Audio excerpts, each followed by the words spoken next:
College Athletic Center, we're back. College is back. You're witnessing in a few moments the 20th anniversary of the Durham College Tip-Off Basketball Classic. A very special weekend here at Durham College, a renaming of the tournament celebrating the 20th anniversary of Tip-Off Basketball at the college, the oldest running tournament in Ontario. It was named officially David Stewart Classic, a very important weekend, and they now see themselves opportunity. They're ready to play the tip-off final against their arch rivals, the Seneca Braves. The Lords coming into the season after 3 consecutive 20-win seasons under head coach Kerry Vincent. New assistant coach Bob Marsh has added a great deal to the program. Both he and Vincent are doing a tremendous job. They had only 3 holdovers last year, including team captain Kevin Williams. The Durham Lords will look to first-year stars Sandy Jeffrey, DeLon Gradison, and also Patrick McCoy, a transfer who played last year at Arkansas at Shorter Community College. The Lords have a strong team. They're 2-0 in the tip-off. We're moments away from the 20th anniversary championship final. It's the Lords against the Braves coming up next.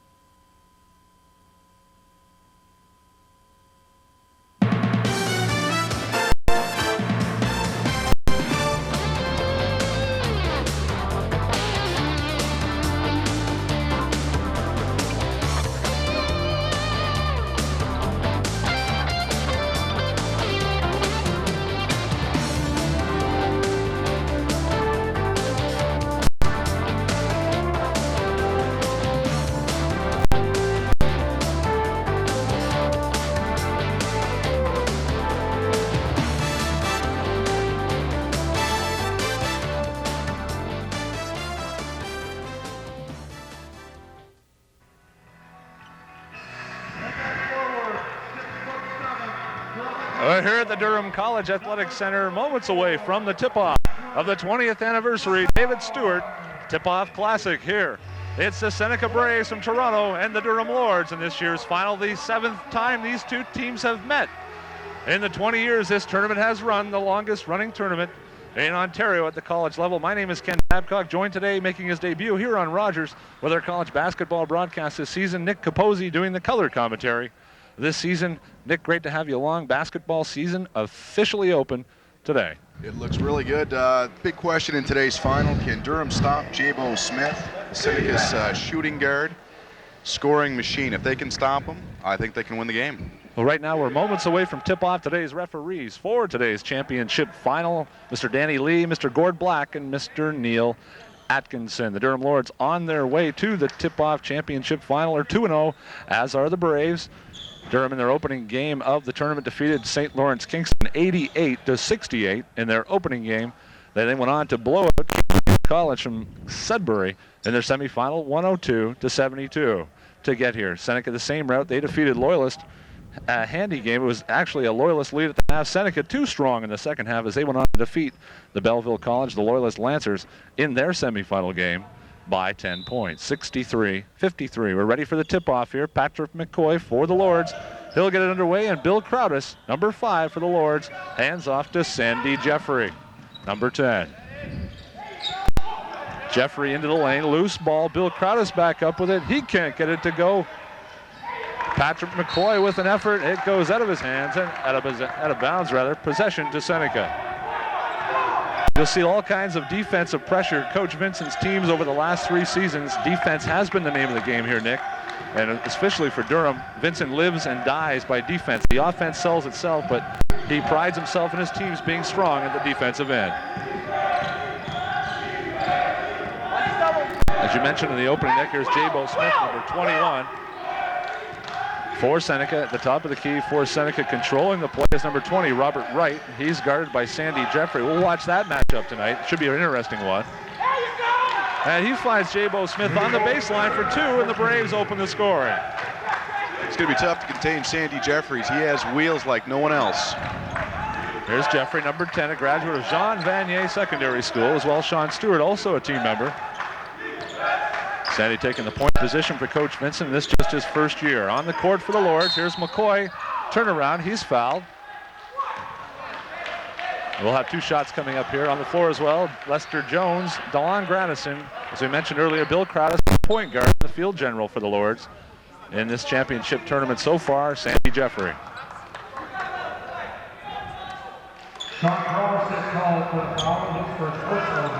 No shots in the play. They called it after the shot here. Shot went off the mark. Jeffrey will take the ball on the baseline, controlled for the Lords. DeLon Grass, a nice look inside. McCoy off the glass for two, and we're tied. 18:50 remaining. In the first half, you're watching the 20th anniversary David Stewart Tip-Off Classic from the Durham College Athletic Center on Rogers Community 10. Here's Smith once again. He'll go outside. Only for two, just on the line. Sean Cross hits for two.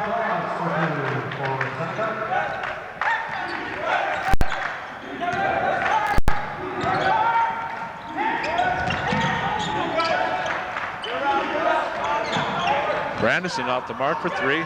Jones had a shot at it, cleared. Here's J-Bo Smith on a break. Coach Vincent, the last thing he wants to see is Smith running the floor. He really hates to see the opportunity for a team fast breaking against his Lords. Well, it's definitely not something you want to see. But again, how do you contain a man like J-Bo Smith? Outstanding player, graduate of Mother Teresa Secondary School in Scarborough. On that play, Sean Cross picks up his second foul. That could be crucial. Number 51, the big guy in the middle for Seneca, picks up his second foul just 2 minutes into the game. And head coach Rick Delina of the Seneca Braves is not too happy about that. He's going to have a substitution here. And while the substitution comes in, Sandy Jeffrey is at the line. He hit the first, and he is going to have an opportunity to complete two at the line. As we mentioned, Nick Cross comes out already, and substituting in is Jeff Morrison. And there's still a little bit of problems early on right now for the Braves. They lose their big guy early with two fouls. Definitely. And Morrison didn't play too well in the second game of the tournament. Only had 4 points. Played some decent defense, though. Let's look inside the line. Gradison ran that very well. He read it right like a book. McCoy will give it up here. Jeffrey at the top, and the Lords here trailing by 3 early on in this championship final of the 20th anniversary Tip-Off Classic. There's Grandison. Smith up on him. Crowdis hangs on in the middle. Grandison likes the baseline. Jeffrey at the top here. This tournament officially opens the college basketball in Ontario. Seneca and Durham, as we mentioned in the opening, have met 8 times, the 8th time of the 20 years. Durham has met Seneca in the final. Durham leads the series 6-2 in those championship games. Either consolation or finals. Durham has won the Tip-Off Classic 3 times, the consolation side 3 times.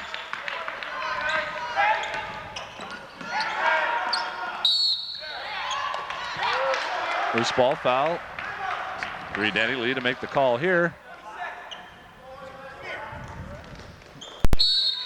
That foul goes against number 40, Lyndon Johnson, his first. Team's third already. And we got a timeout on the floor. Rick Delina, the Braves, calls timeout. 17:01 remaining. In the first half, it's Seneca 6, the Lords 3. And so far, Durham seems to be doing what they want, except for the exception, Nick, of those couple fast break buckets.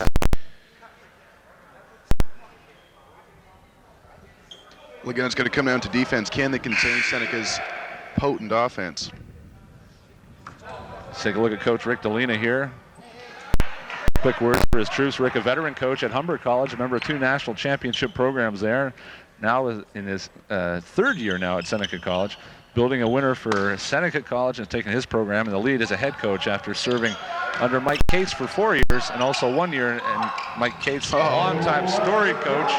And that's a big bucket. Lester Jones hits there. You're going to see all kinds of that. He can shoot from anywhere. Lester likes to shoot the ball. Number 33, Lester Jones. 2 years ago, if you remember, Lester Jones, a member of the George Brown College Huskies, taking a year off last year, transferring to Durham after taking a year off college. And Lester battled Augusto Duquesne. No longer in the lap. He graduated from Durham. Augusto doing very well in Australia. A pro contract he signed. Down under. He's leading actually the Division II conference in Australia in scoring at 27.5 a game. Lester Jones was the number 2 guy in 1994 in the OCAA in scoring. Lester now back at college completing his business administration diploma. And as we mentioned before, Nick, he likes to shoot the ball. It doesn't matter where from. Well, not only can he shoot from the perimeter, but he's great at driving the lane. Lester Jones there for 2. He's got 4, and the Lords have a 1-point lead. Their first of the game.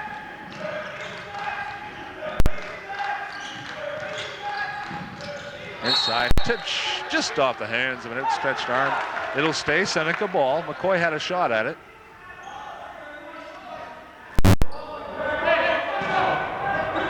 Seneca on the baseline, looks inside. Grandison there, help from Jones. He got a piece of it. Crowdis clears the boards, and he's away with it. Billy Crowdis, first-year player out of Etobicoke. And we remind you as well, the Lords only 3 returning players. Sandy Jeffrey all the way to the hole. That bucket's going to count, and he's going to have one more. Sandy Jeffrey, as we mentioned, just a spark plug on offense for the Lords. A lot of Division I interest in him, too. Hartford, Wisconsin, Green Bay. We're going to have to see what happens after this season with him.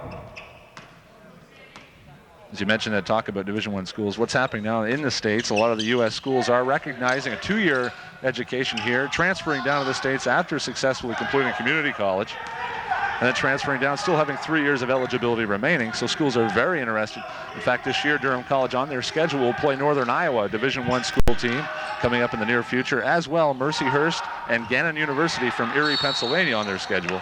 They're playing all kinds of great competition.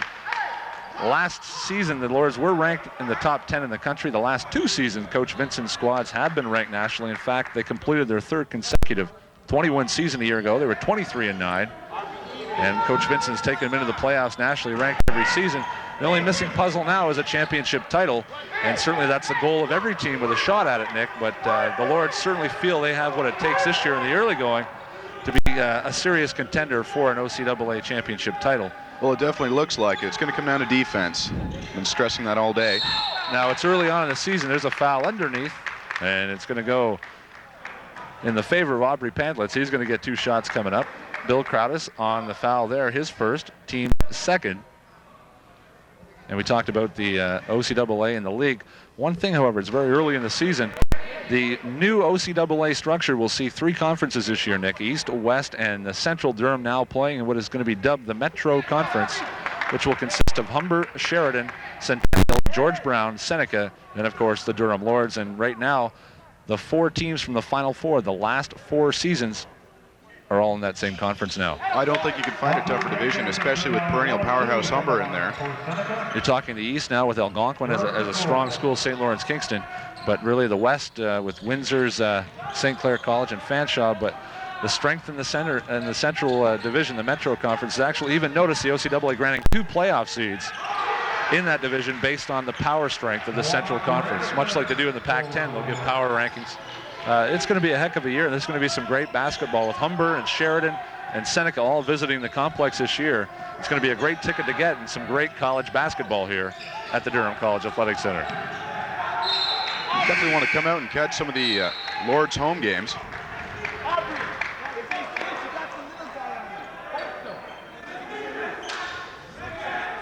Much like the NCAA seasons, tournament play and preseason play makes up the balance of the schedule early on in the season. The Durham Lords Conference home opener is set to go December the 3rd with the Centennial Colts in town.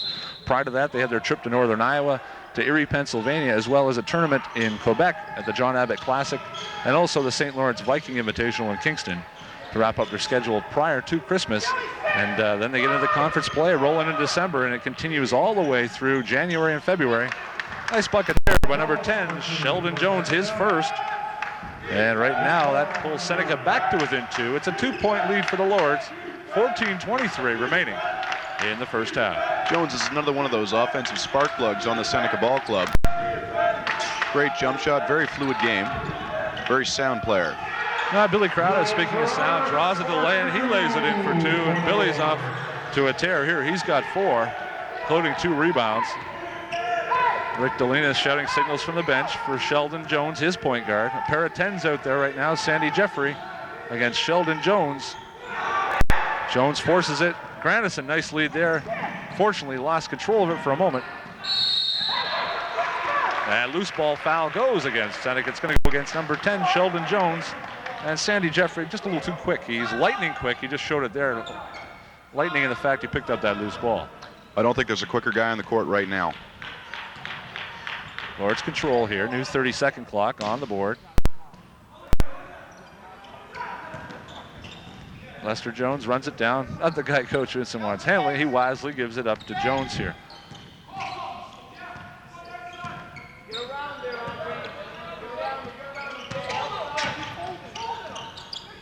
Crowder's one step around, and he beats his man, number 44, Chris Wright.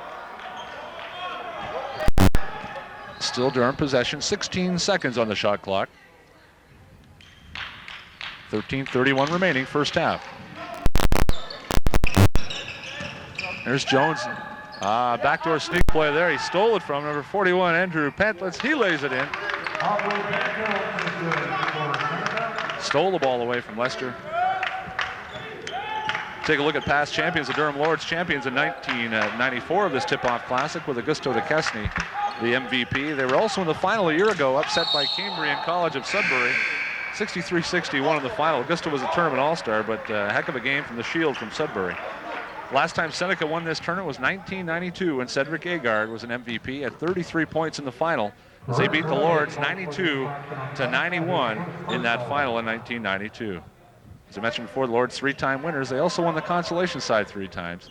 And sort of fitting as well, an emotional ceremony Friday evening prior to the tip-off championship day in this championship game. Naming the tournament after David Stewart, the longtime athletic director here, and the tournament will be known as the David Stewart Tip-Off Classic. And it would only fitting, I guess, Nick, here that see Durham win in this 20th anniversary, the 20th tip-off tournament in the college history. Well, it'd definitely be a treat. Nice to see them win 2 of the last 3 years.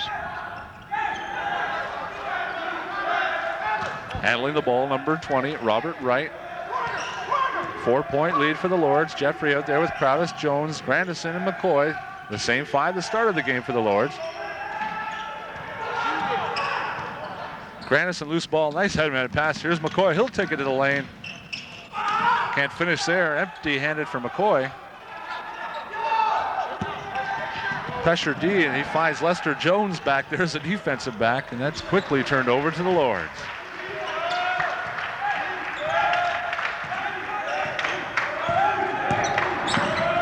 Here's Grandison. Beats his man easily. Jones tries to sneak from behind, and that's going to work 1 time out of 10. The other 9 times the referee's going to call a foul, and Jones guilty on that one. Jones picks up his 2nd personal, team's 8th, and we got a bonus situation here. DeLon Grandison at the line for the Lords. They'll be shooting 1 and 1. And the first one goes, he'll have another. DeLon's played well in the tournament so far. In the first game against Cambrian, he had 13 points and 10 against St. Lawrence Vikings in the semifinal. Grandison is 6'5", a guard, played last year at Monroe Community College in Rochester, New York, was named a 2nd-team All-Conference All-Star. Grandison transferring back, not liking the lifestyle below the south of the border at Monroe. Not a good experience for him, and which is often the case sometimes. It isn't always what it's cracked up to be. The Jamal McGlure scenarios, Kentucky's, are great stories, but they don't always work out like Jamal's may, and we hope the best of luck for Jamal and his trip to Kentucky. But schools south of the border, every situation isn't always a great scenario. And he's coming back to Canada now to work on his education and play some great basketball. And he's still got some eligibility left. DeLon, a welcomed addition to Coach Vincent and Coach Marsh's squad this season. Definitely, especially with all the losses from last year's squad. You want all the experience you can get your hands on. And overcoming Augusto DeChesney, probably the most remarkable player in the college's history to play.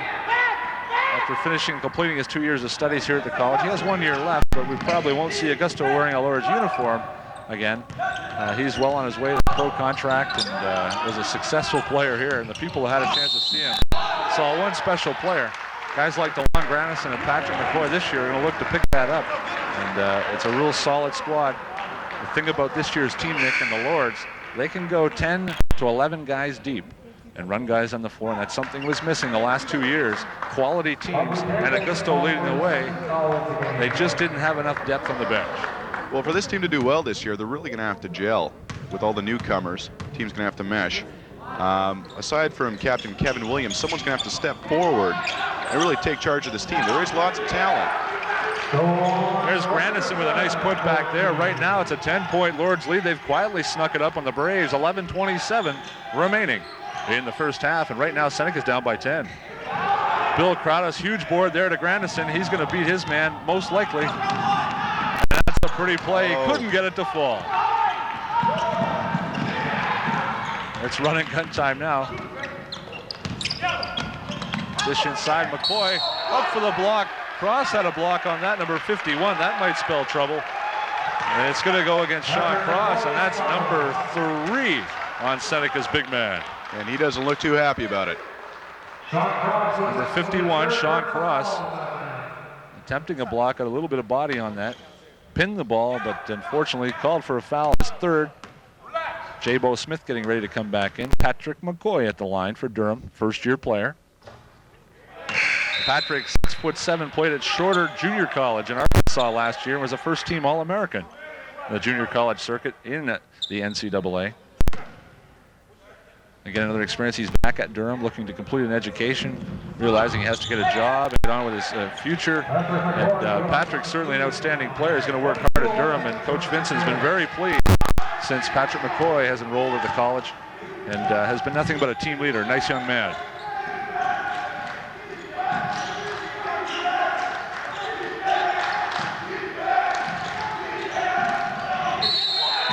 Jones on the play. That bucket's going to go, and count the basket.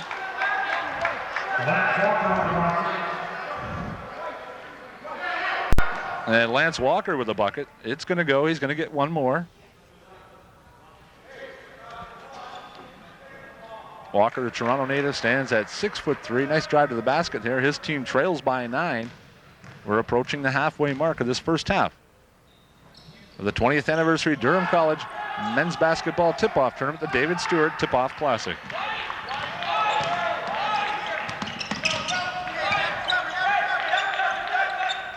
Here's Jeffrey, guarded closely by number 20, Robert Wright. This has been a matchup we've seen most of this first half. 14 on the shot clock. Grandison slips through the traffic.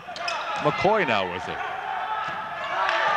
See Lords working the perimeter. 7 on the shot clock. Jones realizing that, lets one fly from 3-point range. Loose ball back to the Lords. They'll set it with a fresh 30.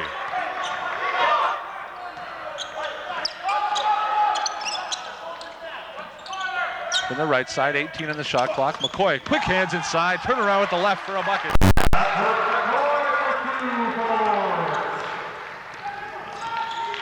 Patrick McCoy with 6 on the game, and Seneca trails by 11. Durham is playing very well as a team. You can see Coach Kerry Vincent has done his homework. Grandison all alone, takes it! DeLon Grandison, no doubt about that one. It doesn't get much sweeter than that. Timeout on the floor, Seneca on that note, 9:36 remaining. In the first half, it's the Lords 26. The Seneca Braves, 13. You're watching the championship final of the Durham College 20th anniversary David Stewart Tip-Off Classic on Rogers Community 10.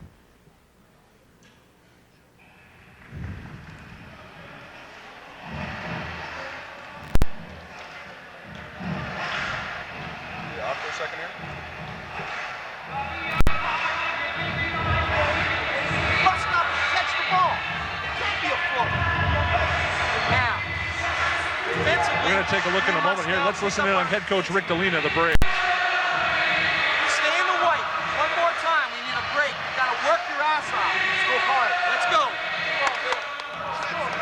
Coach Delina getting his troops back, fired up here. The Braves, Rick Delina, experienced coach on the OCAA. They're ready to enter the court once again after the timeout. Seneca's taken 2 timeouts. You'll see the foul numbers right now, 10 team fouls for Seneca. That's not a good situation for the Braves. Only 2 for the Lords here. They're very conservative. They play aggressive D. And if the age-old adage is play defense with your feet, the Lords are super quick. Right now, Seneca's in big trouble, in foul trouble. And they're starting to get a little bit of trouble on the scoreboard here because the Lords can be explosive. And they can deliver the knockout punch at any time. That's what we've seen so far early on in this 1996-97 collegiate season. Well, Seneca definitely needs a boost here. They need someone to step up and take charge. Here's Jeffrey. Grandison's still out there. In the game now, number 20, Trevor Challenger, seeing his first action of the game. 3-second violation there. Kevin Williams into the game, as you mentioned earlier. Kevin Williams, team captain, returning. Holdover from last year's team, an outstanding student. 3.75 GPA for Kevin Williams. He was also named a second-team All-Star last season. Williams on the court with McCoy as well. Grandison and Sandy Jeffrey right now still on the court. He'll log a lot of minutes for Coach Vincent.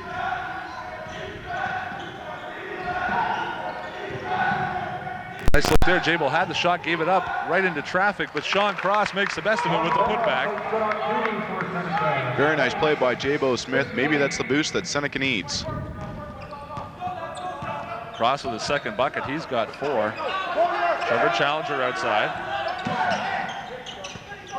They work the perimeter well. One thing that's vastly improved with Challenger and Jones and Sandy Jeffrey is 3-point perimeter shooting, and Challenger knocks it down, as I mentioned. The 6'2" guard from Etobicoke in his first season at Durham College, and he's on the board in this championship final. There's Cross, and surprising enough, with 8 minutes to go, Sean Cross with 3 fouls still in the game right now for Seneca. Big block underneath. Patrick McCoy pins it on the board, and he's pumped. The whole Durham squad looks pumped. They know that they're leading this game. They know that they have it under control.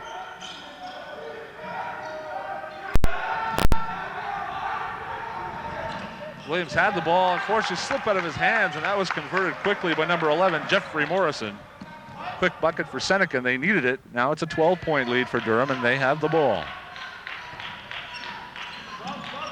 Here's Challenger. Jeffrey popped up on him. Right now it's a 1-2-2-1 zone. They're spreading it out. Diamond down below, Cross in the middle. They're trying to hide him in the middle with 3 fouls. Probably the best thing they could do if they're going to leave him on the court right now. Grandison off the mark. Here's Wright. 15-footer, it's good right now. Seneca on a 4-point run here, and Robert Wright hits for the bucket. His first of the game. Here's Jeffrey, 7:20 remaining first half. Durham trying to control the tempo of the game. Trevor Challenger, Jabo Smith on him. Williams inside, finds some room for himself. Likes to use the glass. McCoy, excellent on the putback, can't get it to go, however. And Trevor Challenger does. Takes the free bucket right into his hands. Thank you very much. Challenger with 5 points in the game after subbing in off the bench. Durham's bench very strong, as we mentioned. Here's Jeffrey with the steal. He takes it in. He'll go to the line. He's fouled there. He's pushed. And he'll go to the line for 2, Nick, as you mentioned. 12-point lead, 6:43 remaining in the first half. Reminder as well, Rogers Community 10 doing a great job of covering community athletics. High school action as well, and of course, some championship play in the All-Star games in January, obviously a highlight of the college basketball season. And also we'll have some great college volleyball action and a number of other events, bringing you the action right from the Durham College Athletic Center on Rogers Community 10. Jeffrey at the line, misses the first. They'll look to make 1 of 2 here. 1 of 2 for Jeffrey. Substitution for Durham. Into the game, number 23, Jason Edmonds, his first year as well. Played at London's Beale Secondary School. First-year guard. He's getting some action here today. Also into the game, number 12, Tyrone Williams. Challenger now, smaller lineup. Patrick McCoy stays, Grandison stays as well. They're joined by the 3 substitutions from Coach Vincent. You'll see a lot of that. They really go deep on the bench, and Coach Vincent really has that luxury this season. Jabo Smith answers right back. He's not going to let his team get too far behind here in the first half. He has to be the catalyst if Seneca has any chance of winning this game. Here's Grandison. Smith on him. Nice move by Grandison. Tipped away, though, by Sheldon Jones. Jabo Smith with the ball, number 21. Nice layup there. Couldn't finish, however. Tyrone Smith with the rebound, and Grandison has it. Nice loop inside. McCoy off balance. Can't get it to go. And it's going to go off number 41 of Seneca on the out-of-bounds play, and Aubrey Pantlitz, rather. Smith to inbounds. 5:53 remaining. It's an 11-point Lords lead. McCoy inside, tough, taking it to the hole.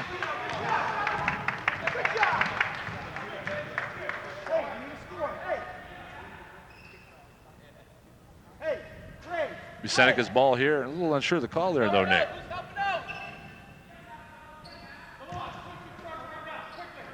This was a late 5-second violation on the inbounds. The quick 5-second call, if that's what the case was. However, Seneca with the ball. Jones fires from 3. And the ball hits off the wire. It's dead ball. Huge rebound off the back iron there for Sheldon Jones.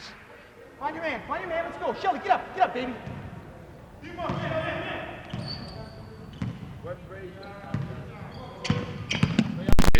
Now Jones on him.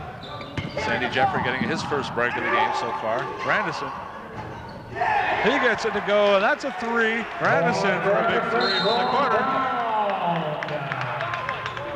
And on that play, Grandison was left all alone on the perimeter. No one there to cover him. Not a great idea if you're defending Grandison, who is a pure scorer. Got a foul behind the play. Trevor Challenger got tied up in the backcourt with Sheldon Jones. He was called for a foul away from the ball. And it'll be Seneca's ball. Fresh 30 on the shot clock, 5:25 remaining. Here's Jones. Edmonds on him, number 23. Edmonds' favorite player, Michael Jordan, you'll witness as well, wearing the uniform number 23 to match. Good job. Come on, Archie, knock it down. Knock it down, baby. That foul's going to go against Tyrone Smith, the 6'3 forward in his first year as well. Played at George Vanier High School in Toronto. And at the line, number 41, Aubrey Pantlitz. Sheldon, out. Hey, cover. Pantlitz looks to convert 2 here. He hit the first one. That's at 6 points in a game against Fanshawe in their opening game of the tournament. Keep there, Chris. Keep there. 5:11 remaining, first half. Edmonds with the ball, Tyrone Smith with him. Grandison and McCoy still on the court. Logging a great deal of time for the Lords and head coach Kerry Vincent. Kerry Vincent as well, one of the elite coaches in the OCAA with over 100 victories in his career. In league, Vincent's close to the 300 mark in overall victories during his 13-year season, which is a phenomenal feat. They don't come more classier than Mr. Kerry Vincent. Vincent's background takes him to Louisiana, born in Louisiana. He's coached in the CBA, he's coached university ball at West, and he's been coaching at the Canadian college level, both in Alberta and Canada for the past, in Ontario rather, for the past 13 years. The last 4 of which entering his 4th season here with the Durham Lords. He's taken a program that finished 6-10 out of the conference playoffs to 3 consecutive 21 seasons and national rank status. Grandison had a shot on that. He picked it and he was gone on a break there. He has been playing fantastic today. Terrific defense, and he's just a pure scorer. Definitely a welcome addition to this Lords team. Nice play inside. Number 41 for Seneca hits the bucket. Aubrey Pantlitz, he's got 8 points now. 2 more than his tournament high. He had 6 in their opening game, 4 in their second game, their semifinal win against Fanshawe. There's McCoy. One too many steps ahead of time for McCoy. Seneca ball, 4:14 remaining, first half. You're watching the 20th anniversary David Stewart Tip-Off Classic. The opening of the college basketball season, Nick, and right now some of these teams are playing like they've been playing for half a season. We talked about gelling, you talked about the teams getting to know each other. Both of these teams have 9 new players in their lineup this season, 9 first-year players. You couldn't tell. Challenger clears at the rebound. Trevor Challenger, that is. Loose ball. Edmonds chases it down. Luckily, gets a tip on it to get it to Patrick McCoy.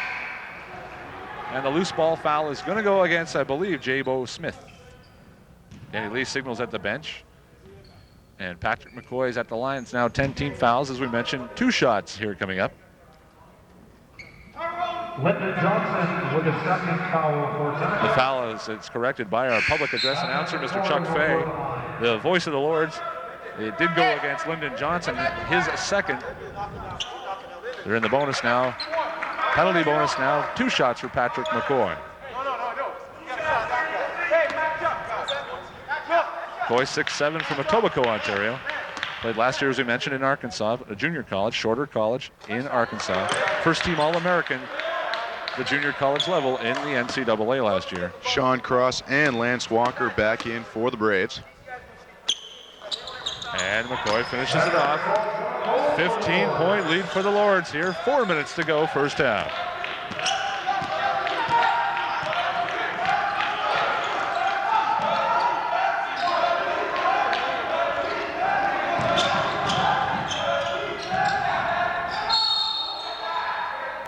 We got a block call here. Sean Cross is hoping it's not against him.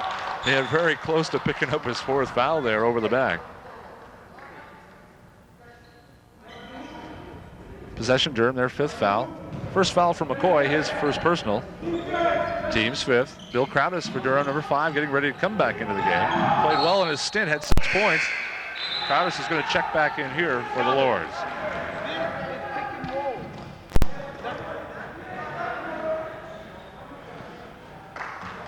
McCoy checks out for a breather, Nick, and really a great job by Patrick McCoy. He went the first 16 minutes of his first half and really doesn't look too winded. He's been going hard, in extremely terrific shape, and Coach Vincent's practices, they work hard. Fitness and certainly stamina and durability are the keys, but Coach Vincent wants his team to be in great shape, and they won't get out-hustled by anybody. They'll get beat, but nobody will be in better shape. Well, the entire Durham team has played well, but McCoy and Grandison have both stepped up their game for this David Stewart 20th anniversary tip-off tournament. Nice look inside. Tyrone Smith couldn't get it go. Crowdis tried for the tip on the putback. Smith does finish on the putback. A little bit of assistance from Bill Crowdis and a great job on the boards. Good hustle by Billy Crowdis.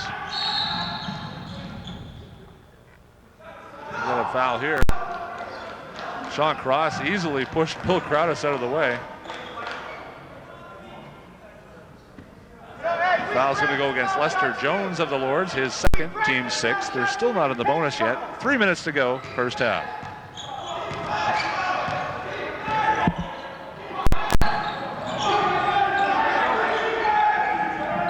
Here's Walker outside. Walker has 4 points on the game. He takes the ball outside, 16 on the shot clock. Robert Wright getting set to check back in, the point guard for the Seneca Braves. 10 on the shot clock, and it's ripped off the back iron by Walker. Not a good shot to take. Had a couple guys open, had time. Edmonds lofted that one. Not a great selection of passes. Challenger couldn't quite try to reach it. It'll go out of bounds, turnover to Seneca. 2:31 remaining, first half.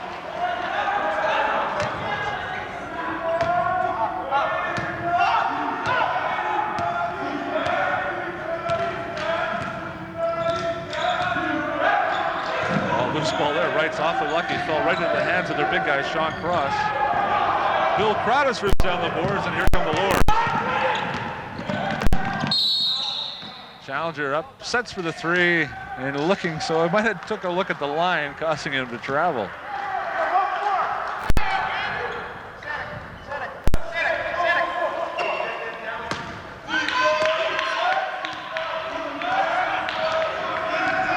Here's Wright, Jason Edmonds on him.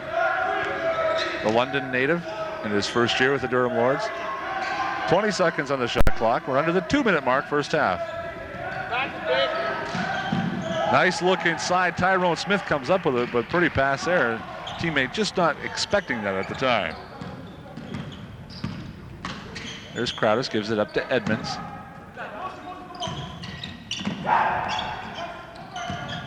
Lester Jones likes to shoot it. That's his favorite spot. Into the key.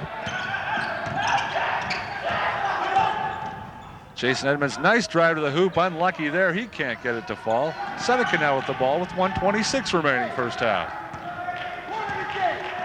Really the key if you're taking a look at shots and domination. Right, the Lords half court is dominating. They really haven't been good finishers yet. Still lead by 17. Well, I think Seneca's going to have to start to rethink their game plan.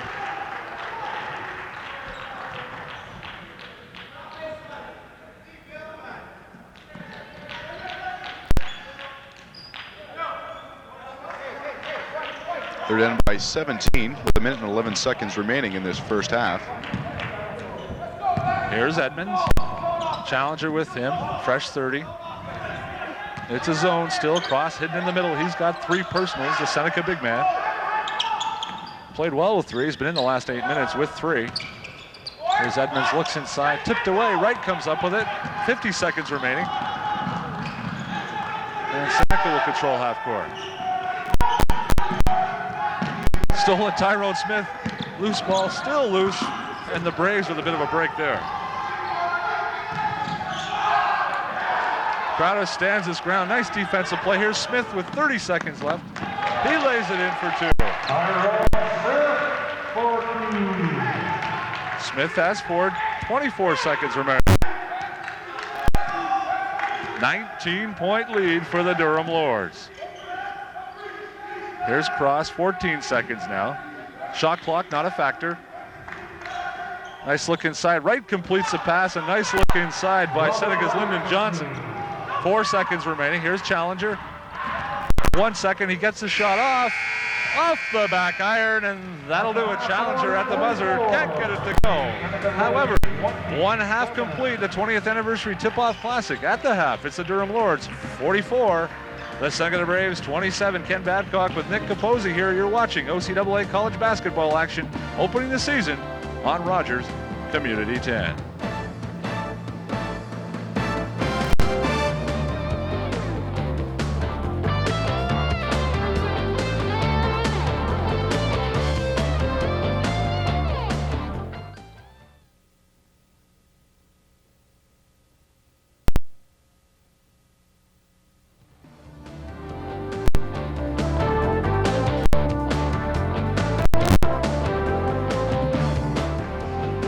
Nick Capozzi here with Kerry Vincent, head coach of the Durham Lords men's basketball team. 44-27 after the first half of this 20th anniversary preseason tournament. 3-0 in the preseason. Kerry, the team looks good. Well, we've looked good the first 20 minutes, and we're 3-0 right now. And all that together means nothing if we don't keep playing well for the next 20 minutes, basically. Well, that definitely makes sense. 9 new players this year, 3 returnees from last year. How is this team going to gel, and who wants to step up as a leader on the floor this year for them to be successful? I think, with all these new players, and you'd have to say that, well, that's going to make a difficult adjustment, but they seem to be getting it done pretty well. I don't think there's any one individual that needs to step up. I think like all 9 new guys, and they have been so far. And with the new the new conferences this year, it looks like all the powerhouses tend to be in the Metro Conference. Boy, I tell you, we don't have any more easy games. Nothing to pad my record with anymore. Every game is a potential loss because there are no weak teams in our division. Definitely. Kerry, thank you very much for your time. And back to the game. Go Lords, go.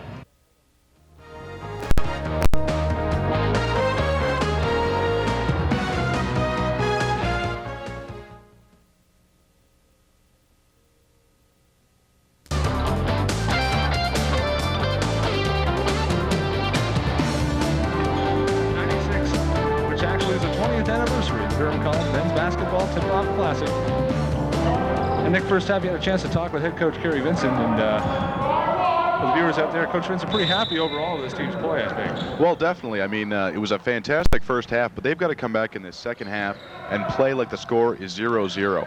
As good as they played in the first half, it'll mean nothing if they lose this game. Jones on the court, Jeffrey, Kevin Williams starts the second half, McCoy and Grandison. Same set, except a switch for Williams. Durham in the white uniforms, their traditional green and gold accent on the white. Seneca with the black uniforms with their traditional red and white. Quite a storied tradition here, Seneca and Durham matching up, as we mentioned before. A great rivalry, not only in basketball, but in volleyball and also men's and women's soccer. Terrific rivalries in conference play. You had a chance to talk to Coach Vincent as well, the structure with the Metro Conference, seeing Seneca, Durham, Humber, George Brown, Centennial, all in the same conference. It's going to be quite a season. Well, I think he's as scared as all the Durham Lords fans are. It's going to be a tough year in that Metro Conference.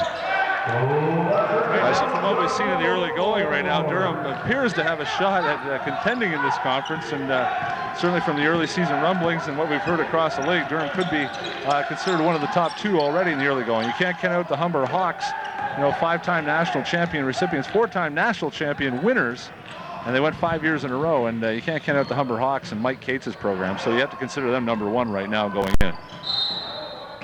Definitely. We haven't seen yet what Sheridan has to offer, but I definitely think that two of the top teams in this division are going to be Seneca and Durham. Here's Jones. Off the mark for three. Cross picked up 3 fouls early in the first half. Managed to play through without picking up his fourth. Wide open. Durham a little slow getting back on D there. Number 33, Lance Walker hits. 2 in the first half. He's now got 4. It's a 17-point lead. Let's go, fellas. Here we go. Here's Sandy Jeffrey, Robert Wright guarding him. Hands, Jay, hands. See the ball. Forward. The left hand. McCoy doesn't get it to go. Strong shooter there. Can you point this way? If Seneca's going to come back and contend in this game, they're down 46-29. Someone is going to have to step up and start filling the bucket. But so far, no one's taken on that role. Lester Jones straight to the hole. He hits a bucket. He's got 6 in the game. First half scoring leaders for Durham. DeLon Gradison led all scorers with 14, including a three-pointer. Patrick McCoy, number 44 for the Lords, had 11. For Seneca, leading the scorer was Aubrey Pantlitz. He had 7. J-Bo Smith, the electrifying forward for Seneca, had 6. 44-27 at the half. 2 minutes in, Sean Cross lays it in. 2 minutes into the game, it's a 17-point lead still, and we're just under the 18-minute mark here in the second half. Here's Jeffrey McCoy inside against Cross, knowing he has 3. Jones for three-point range. He gets it to go, but his foot must have just been on the line. Referees indicate 2 on that play. Jones now with 8 on the game. Again, left open all alone. You just can't do that with Lester Jones.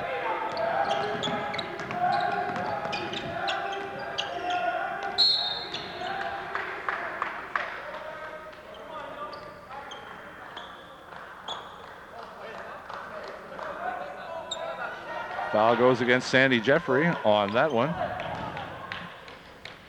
Jeffrey picks up his first, team's first this half. That was a big problem the first half, Nick, as we well mentioned before. 10 fouls early, and into the bonus, more importantly, bonus early for Seneca. And Durham made really an excellent opportunity and took advantage of that. They were 6 out of 8 at the bonus opportunity line. J-Bo Smith hits that one to put his team back to 17. That was the difference at the half. And Durham controls now with Sandy Jeffrey. Jones there, too strong against his man, number 40 for Seneca, Lyndon Johnson. He just overpowered him. He did. Shows good speed and power. Driving towards the basket. He's going to go and visit the line now. And Lyndon Johnson picks up his 4th personal foul. Coach Alina, nothing but forced here to put a substitution in for him and enter the game as Jeffrey Morrison. Lyndon Johnson checks out. Lester Jones at the line, number 33 for the Lords. 6'7", played at the University of Waterloo. He also played 1 season at George Brown College. 2 years of college eligibility left. He's looking at finishing his college career and picking up a diploma here in 2 years at Durham. And one thing about Lester, he can score. He can score in bushels, and at times he is just unstoppable. Speaking of George Brown, that's another team that's going to be in the Metro Division this year. Here's Jeffrey running the floor so quick. He takes it all the way down the court, coast to coast. He just put it into 5th gear and blazed down the court. Jeffrey with 8 on the game. And more importantly for the Durham Lords, it's a 20-point lead. Williams on the loose ball. He controls, and Jeffrey with it.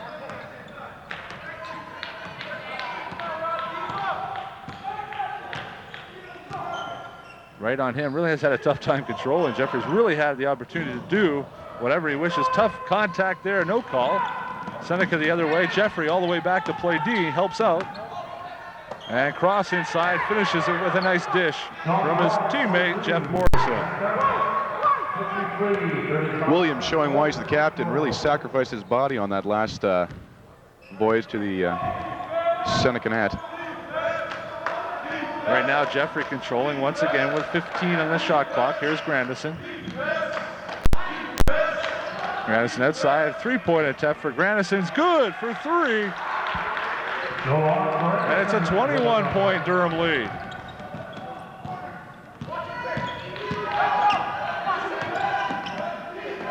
Lester Jones, a little bit of intimidation. Robert Wright, no problem with that. The 5'9" guard from Seneca lays it up and over the 6'7" Lester Jones for the bucket. Durham up by 19 points, the most they've been up during this game.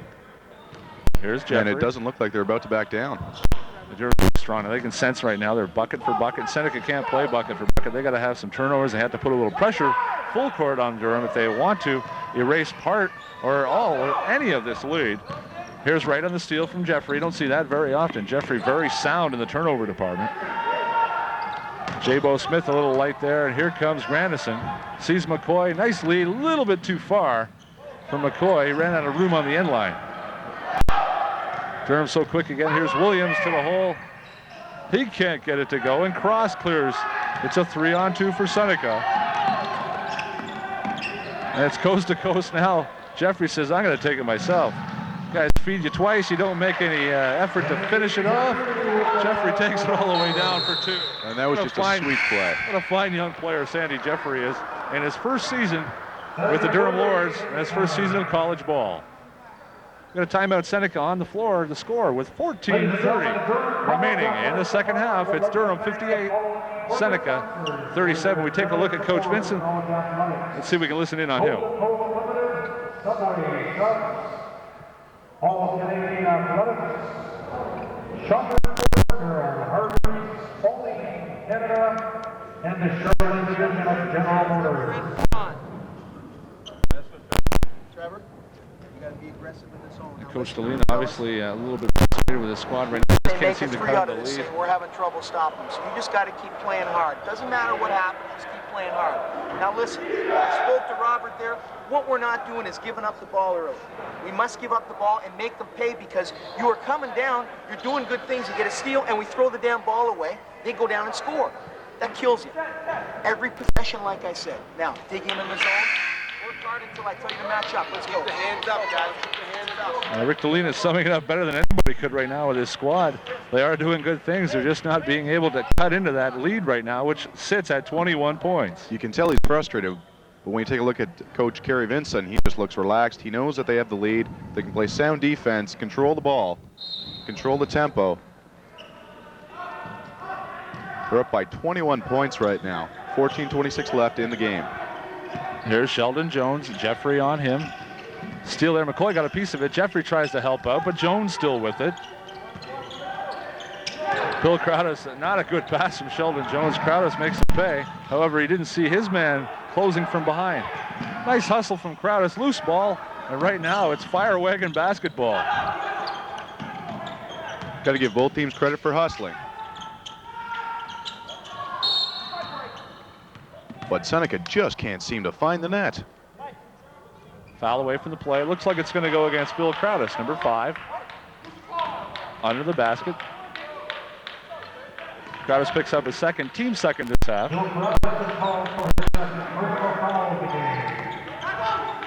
Crowdus plays with a lot of heart, a lot of hustle. On his feet, J-Bo Smith, a nice look inside there. Sheldon Jones tries to finish it. They battle away. Here's McCoy ahead of the pack. He slows it down here.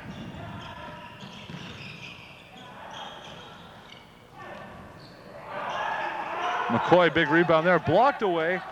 Number 45, Trevor Shaw, blocked McCoy. You don't see that very often. McCoy, however, with the loose ball from Sandy Jeffrey, he lays it in for 2. McCoy now with 6 points in the second half. He's got 17. Jeffrey with the steal from Sheldon Jones and lays it off the glass. Again, Durham, showing his speed. Durham right now pulling away. It's a 25-point lead.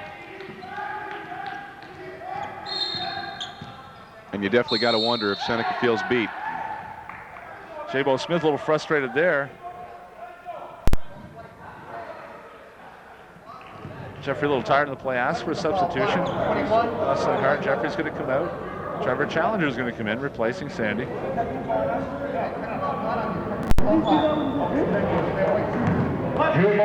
Challenger had 5 points in the first half, including a three-pointer. Jabo Smith on that one. Take a look at Sandy Jeffrey. What a great introduction to college basketball for this young man. From Scarborough, Jean Vanier Secondary School. Outstanding point guard, leading the way for Durham in this early going in this season right now. A win in this game will put Durham at a perfect 4-0 in the OCAA preseason. And away from the play, Jabo Smith given a technical foul. He's just showing his frustration. And the referees at the college level, they know tolerance level with trash talking, very evident in the OCAA and picking up in the NCAA, and those rules funneling down. They do play by NCAA variation rules, CIAU. 30-second shot clock, the exception. And the referees don't put up with it. They really won't put up with any kind of trash talking or verbal abuse, and it's quickly dealt with. And the teams are really adhering to that, and they're playing some basketball. Well, it really takes away from the game, all the trash talk and whatnot. Jabo Smith right to the hole. He makes it count. He's going to go to the line for one more. I mean, let's not forget, this is still about having fun playing basketball. Bottom line is having fun, basketball and hoops. The players are knuckling down. Frustration at times, but I've really noticed over the last 2 years, the trash talk which they pick up off TV, they pick up from their idols and heroes, is really dwindling at the college level. Coach Vincent does a great job with discipline on his team. The guys work hard. They know what their boundaries are. They give it their all, and Coach Vincent really gets the best out of his players. He's a terrific motivator. Tyrone Smith back into the game.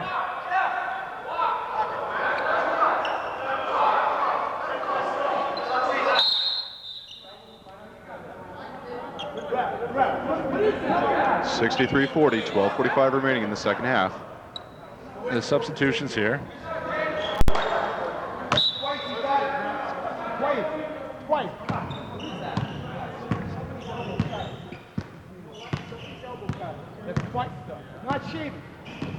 There's Challenger now at the point position. Sheldon Jones close on him, very aggressive. There's Patrick McCoy with the ball. 14 seconds on the shot clock. Durham in control, 12:27 remaining in the first half. Tipped off the hands of Smith. Good D there on that play by number 44, Chris Wright of the Seneca Braves. A 23-point lead for the Durham Lords here in the championship final of the 20th anniversary David Stewart Tip-Off Classic. Smith, nice D there, tipped it away. Pantlitz runs it down. McCoy there to pick it up.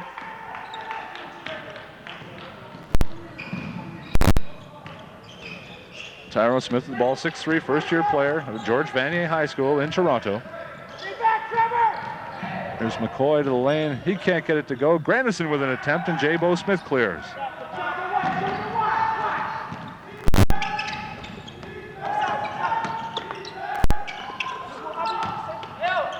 Oh, big block. Bill Crowdis in the middle with a big block. Grandison, one man to beat is Jones. He tries to dish it off behind to the trailer McCoy. That didn't work. Right now, it's fast break basketball. We could throw away the shot clock here, Nick. It's not really a factor. Billy Crowdis for two off the glass. Really underrated player. He plays with hustle, and he's just having a fantastic game. Saul, that's his game. He plays hard every single minute he's out there. Gives everything he has, and he's got 8 points in the game right now for the Durham Lords.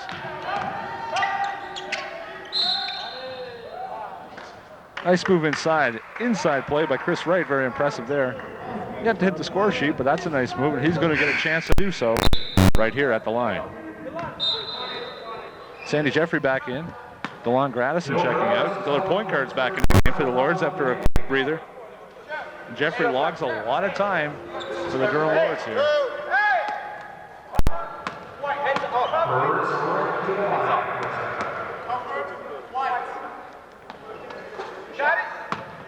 Chris Wright hits the score sheet. He hits the first one. He's got one to come.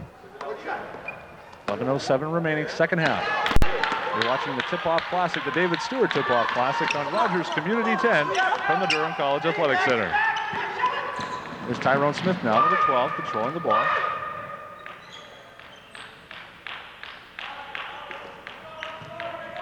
Jeffrey now slows it down. Shot clock at 18. Shooter, hands up. Nice feed inside. McCoy all alone. Can't get it to go. He won't miss those too often from 3 feet. It's a nice feed from Challenger. And you talk about, again, Bill Crowdis, Johnny on the spot. He always seems to be where the ball is. He just has an amazing ability to always be where the ball is. And even though Durham's up by 24 points, they're still playing with complete intensity. They're not relaxing at all. They know that they have to play hard if they're going to win this game. Into the game for Durham, Sidney Ziga, number 55. He hasn't seen a lot of action in this game. He has had his thumb taped. He had a sprained thumb that he's been having heavily taped prior to the game. He's had 4 points in each of the first 2 games of the tournament. And you see his hand, his right hand heavily taped now. Is Tyrone Smith at the line. He'll take his second shot here, but Ziga certainly hoping to have his thumb healed up, as is Coach Vincent in the squad. The coaching staff relying on Sidney for some quality minutes this year. So a nice young man, quality student, doing terrific in his academic studies. First module complete, and terrific marks for the Durham Lords, and the coaching staff is very pleased. Here's Wright. Crowdis on him, not letting him go anywhere. 14 on the shot clock. Sheldon Jones to the middle. Creates some room for himself. Nice follow there. And Jones with a nice Sheldon Jones, Nick has 4 in the game here. And really, he's been a spark plug, but he's been in and out. He hasn't been really consistent for Seneca. I think that really need that consistent person handling the ball. Well, he played really well in their first 2 games. 14 and 13 points against Loyalist and Fanshawe, respectively. Challenger almost with a steal there. We get a good look at Trevor Challenger, big Texas Rangers fan. A little bit of disfavor when the Yankees beat the Rangers out this year. Trevor decided to leave his hat at home. He was very proud of that Texas Rangers hat. That's Trevor Challenger we're talking about. Nice young man in his first year at the college, and really a makeup of what this team is.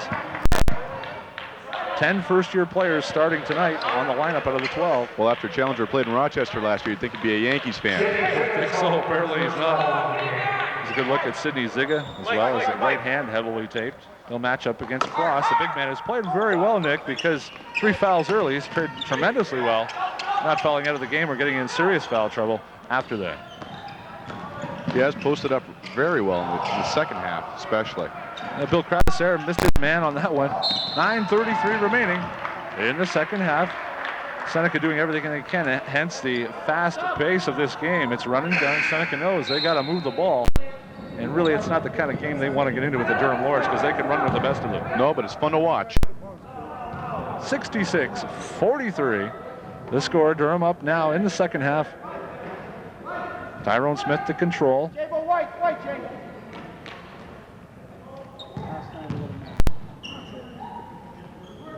Hand up, Aubrey, hand up. Good, Aubrey, good job, baby. Good job.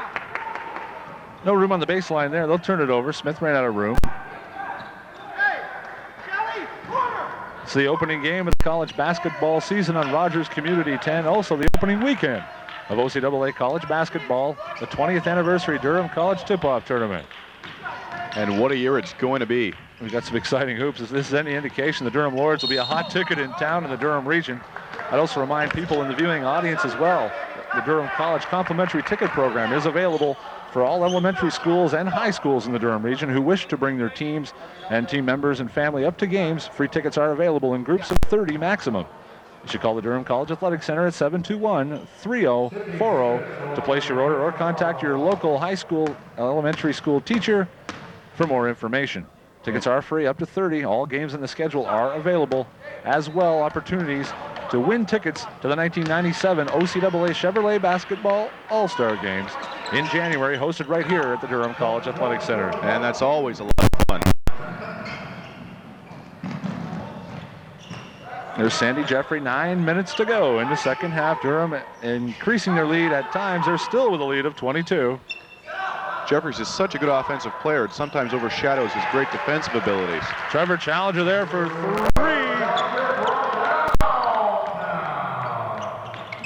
Challenger now with 8 in the game, including 2 threes. Sidney Ziga guilty on that one.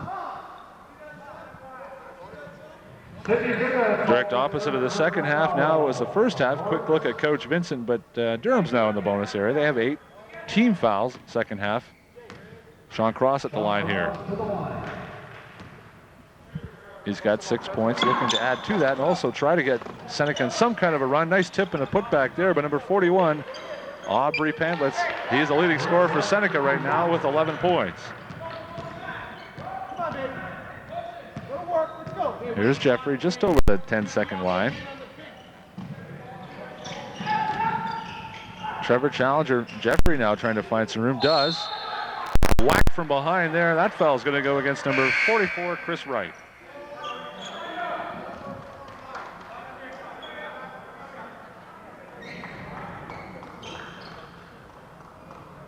And in that last little segue, you saw that without 3 of their top players, Grandison, Jones, and McCoy, they still played very well.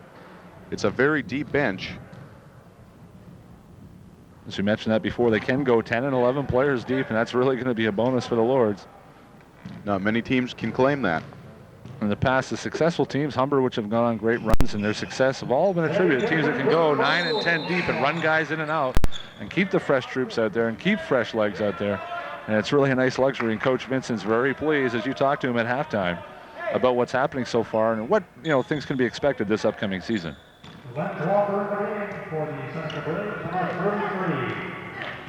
They just can't seem to break into any kind of momentum and go on any kind of run. Seneca's yet to go on a run in this game. The lead at 25 points. They've cut it to 19 in the second half, but that's as close as they've been able to get.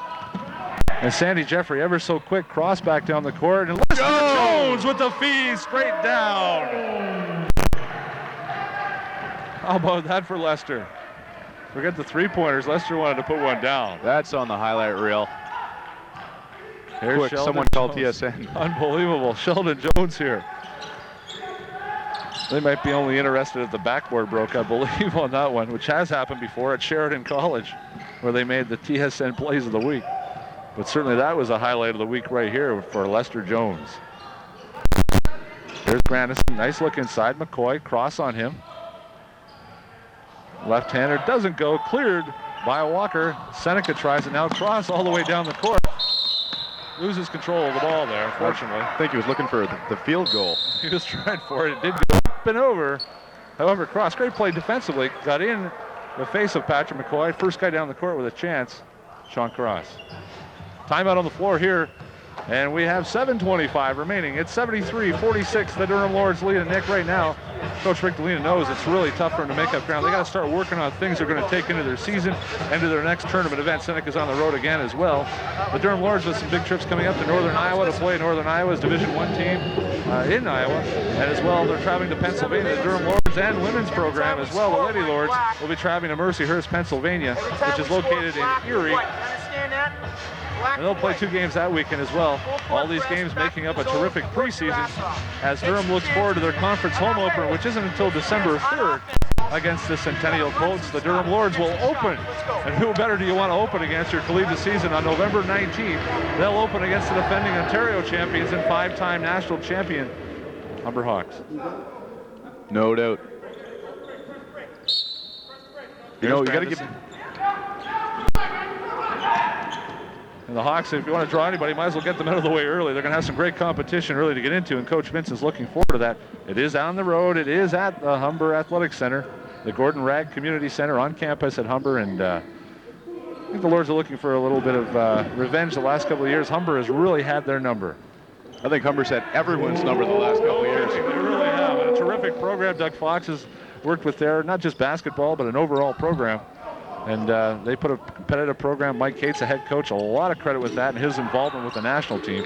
Durham's going to open on the 19th. December 3rd is the home opener. Tickets can be made available to group purchases up to 30, totally for free by calling 721-3040. All elementary schools, high schools, and community sports teams are encouraged to contact the Durham College Athletic Center. It's going to be a great year, Nick.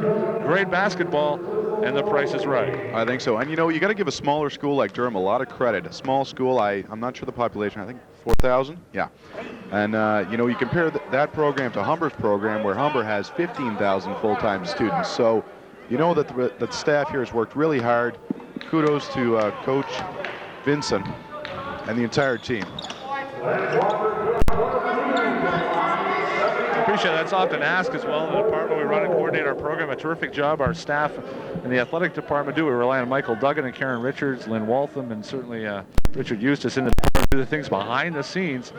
And it's often mentioned, it is a small school. It's often forgot. We're going to this Metro Conference. There's no school with a population under 8,000 in the conference. Seneca at 15, and Humber, as you mentioned, at 15, and George Brown at 10,000, Centennial close to that. Really, the numbers game is stacked against Durham, but the great job the coaching staff does and the program we put in place, and terrific support from Gary Polonsky, who's in the stands tonight for the final. Doesn't miss too many games. Certainly a lead to that, and certainly the wonderful job David Stewart, the athletic director for the past 25 years, has done in building Durham College's athletic programs, and certainly rightfully so. The person who originated this tournament and now being named the David Stewart Tip-Off Classic, a real special opportunity for Dave Stewart, and duly recognized for the tremendous job he's done dedicating and contributing to college athletics, and it's only fitting. Well, it was a great run for him. There's Sandy Jeffrey, 5:45 remaining. Inside Lester Jones, great defense there. Lyndon Johnson got a piece of that one to tie it up. Gotta love that name, Lyndon Johnson. Lyndon Johnson. Needs one initial in there, and he could be in the estate in the United States front office, in the Oval Office. There's J-Bo Smith. Jeffrey back quick to card him. So quick on D. Oh, nice move. Sheldon Jones takes it to the hole. Can't finish on the dunk. Sean Cross with the putback doesn't go. Third try, can't get it to go, and Bill Crowdis picked up the foul. They have had no luck today. Nothing has been draining.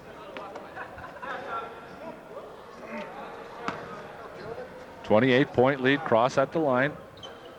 He's got 6 points on the game.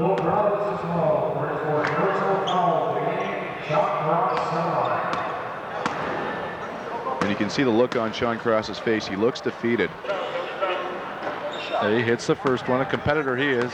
Taken out of the game somewhat. 2 quick fouls 2 minutes into this game. Cross had picked up 2 personals, and Coach DeLena had nothing else to do but to sub him out for risk of picking up a third one quick. Timeout Seneca after that. He hits both. It's a 26-point lead, Nick. And right now, with 5:26 remaining, the Tip-Off Classic, Durham well in hand right now with 5 minutes to go. It looks like Durham will continue to keep pressing, as you mentioned a moment ago, Nick. They're playing like it's a tie ball game.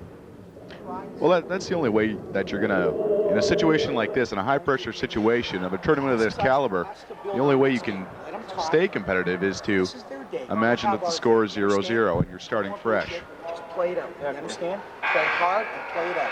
Never mind the stuff. You got it? Let's go. Black right here. Double mark. Coach DeLena as well, signaling with his team. He knows that the game is well in hand here. It is a preseason. There's a lot at stake with this Tip-Off Championship. It's one of the highly regarded tournaments in Ontario, the longest running collegiate tournament in Ontario. And there's a lot of pride in coming up with that championship. Rick DeLena knows at this time it wasn't their day. So right now, Seneca is going to play at the 5 minutes here. And who knows? They need that run. And Nick, they really haven't been able to get on that run with Durham's aggressive defense. Durham has just played too good today. Full court pressure. Jeffrey beats 2 guys. And Sheldon Jones on that nice dish away. Patrick McCoy finishes it with a jam. You know, I'd like to see this squad that's playing today take on the Humber Hawks. Then we'll talk about rankings. They really played well. They're going to get that chance in the 19th, and prior to that, they may meet up with them in Kingston at the St. Lawrence Vikings Invitational. Humber's there. John Abbott and Montmorency from Quebec, the top 2 ranked teams out of Quebec. They may get a chance coming up in the near future at that tournament. As well, Durham's going to have a great shot to showcase their program against a Division I school in Northern Iowa, which is a terrific opportunity to play south of the border. Substitutions for Durham. Smith back into the game as Trevor Challenger, the 3-point specialist, and Kevin Williams, the team captain, back into the game. We're under 5 minutes remaining in the second half. This, the 20th anniversary, the David Stewart Tip-Off Classic from the Durham College Athletic Center on Rogers Community 10. Here's Sandy Jeffrey at the line. We got a possession call here, rather play away from it. It will be possession.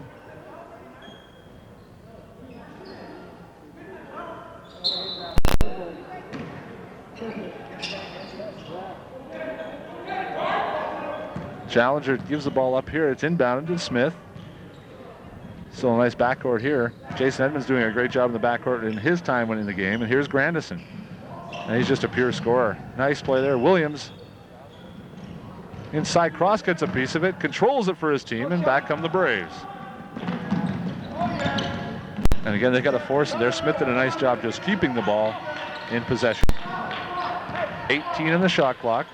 26-point lead for the Durham Lords, and we now have 4 minutes remaining in the second half.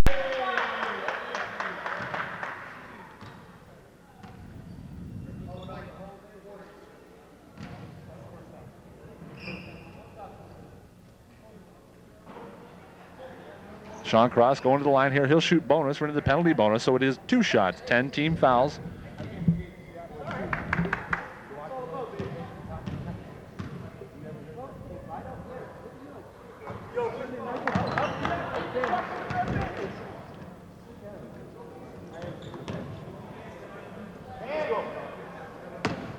Cross once again, the big guy for Seneca here.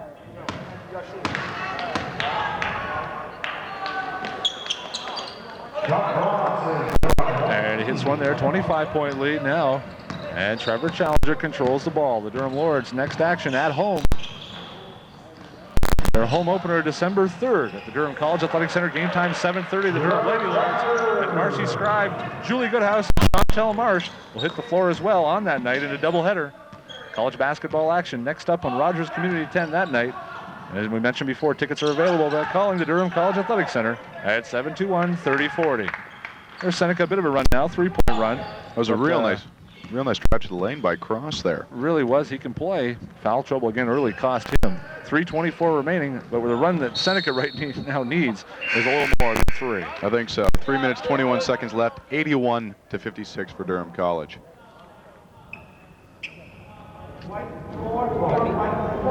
Patrick McCoy with the foul there. Good job. Way to take And the game seeing his first action, number 34, Kevin Gordon. He'll sub in here. He may wait a moment if he is subbing for the shooter. And Robert Wright as well back into the game, number 20, the point guard for Seneca. Cross back at the line, his favorite spot the last 3 minutes.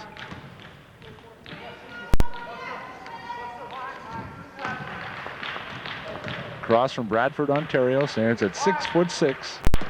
The veteran with Seneca's program here. And he'll go to the line once again here.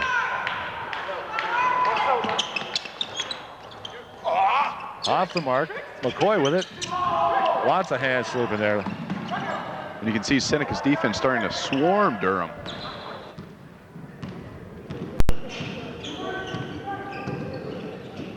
Wright got a little guilty of reaching in there, a little loose with the calls. And in this situation, the refs letting the play a little bit in the late going. 3:07 remaining. It's 81-57, Lords lead. Good look at Trevor Challenger and Patrick McCoy of the Durham Lords, 2 first-year players who have been terrific additions for Coach Vincent's squad. They don't look like first-year players. Looks like this team's been together for 10 years.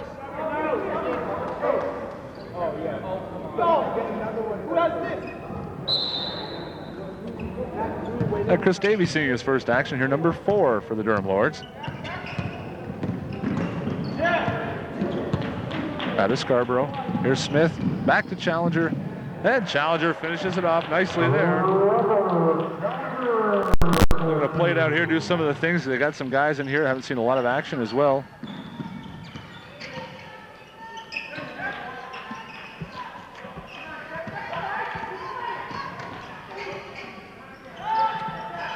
Adrian Gray in the game as well. Davey with the rebound. Here's Tyrone Smith, tips it to himself and finishes it off. Nice play.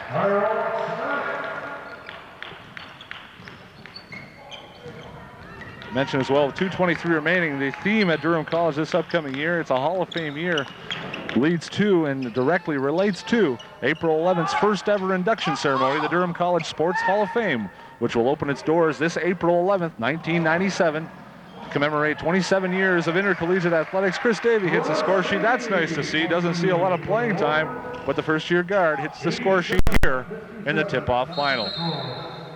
Even though he doesn't see a lot of time, he can play with the big boys. Seneca Braves. 1:57 remaining. Seneca calls timeout. They have 2 left. 1:57 remaining.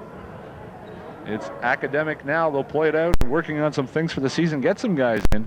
The Durham Lords are well on their way now of becoming the 1996 and, more importantly, winning the Tip-Off Classic in a very special year, the 20th anniversary, but also the same year that the tournament has been renamed after former athletic director Dave Stewart.